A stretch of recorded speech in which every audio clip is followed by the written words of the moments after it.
Hi, this is Joseph Manacop, and I am gonna make a video regarding deep breathing and coughing. Um, just like everything else, when we enter the patient's room, we do hand hygiene.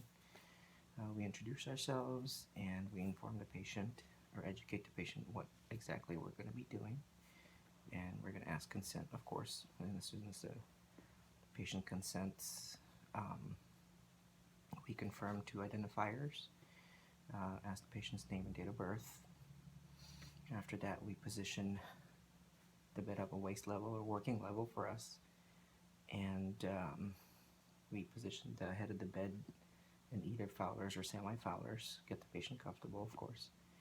And we're going to instruct the patient to relax their shoulders.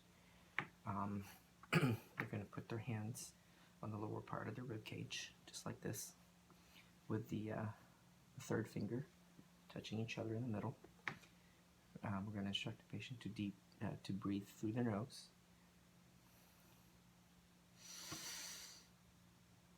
And hold it for about 2 to 5 seconds.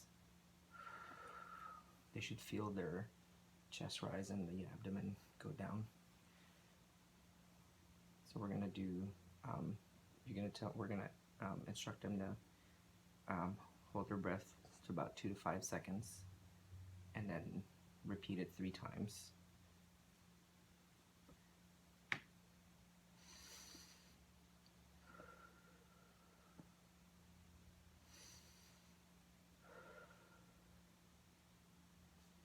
Now for the coughing, we're going to instruct the patient to lean forward and cough through their mouth about 3 to 4 times. So they're going to do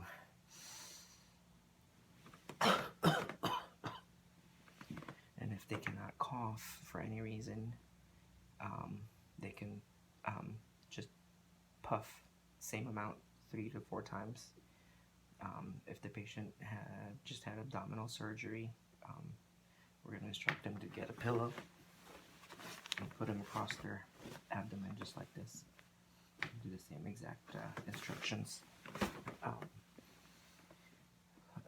Contraindications for the coughing and deep breathing are for patients that just had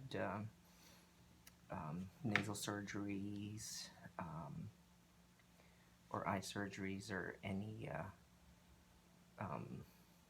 neurological surgeries, because it might increase intracranial pressure. And that is my video about coughing and deep breathing.